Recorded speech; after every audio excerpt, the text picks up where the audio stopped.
Hello, my name is Dennis Paulson. This is the Enhancement 6 CIT 336 course, Enhancement 6 video for the assignment. I'll go through the requirements one by one, the objectives, and just kind of show how they work and where they are and what they do.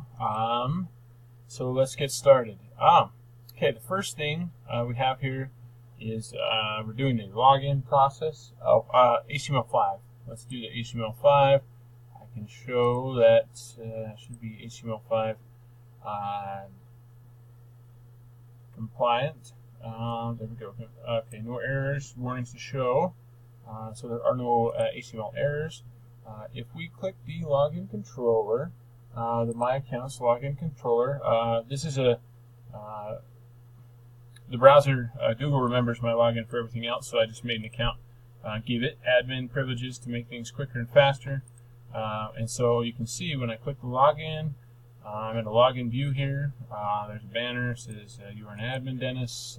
We've got a log out link now that shows up. And then this admin link. Products controller is there because the user level is user level 3. If I log out and if I go back to, this is, as you can see, the index. If I go back to the login account controller, I made a secondary account with a lower privilege. I just added a couple numbers on the end of my email, same password, so just to make it quicker. So when that person logs in, it says, "Welcome to the site." Okay, he's not an admin, so there's no admin link over here. You'll see there's no link down here to the product controller. They can go to the home page, and you'll see the logout button follows them wherever they go. They can log back in as me, and I will show you that the product controller works. We go to the product controller, then we can get in and change some of the products around. I do have video wanted me to show some code here. A condition in the view for the product management PHP. There's a code here. It just says if the session variable is set client level, then we want to make sure that the client level is less than 2. We want to redirect them somewhere else. If it's not, it just skips through, scrolls through, and continues loading the page.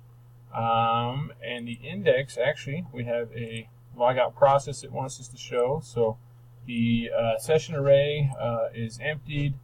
We've got some code here to clear out the path and the cookies to empty everything. So if somebody bounces around in there somehow, some way, the session will be destroyed when a person clicks log out. There's no other information being stored, and then we destroy it.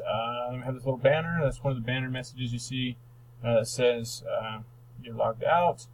And then the paths. It kept telling me not to use these super global variables, so I just use it once before the very top here, and then I just make that a variable called root.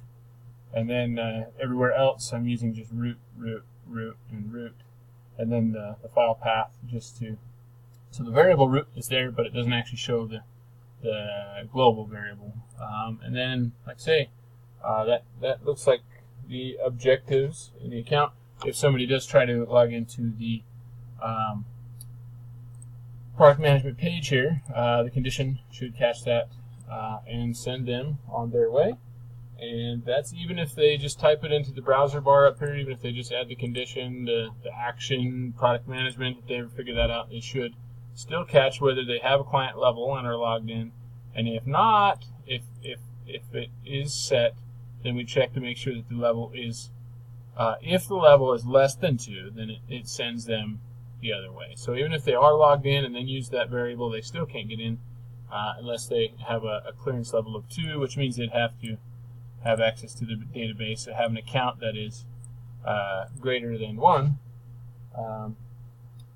And so, yeah, that's the assignment and the criteria that's asked for. Yeah, thank you for your time.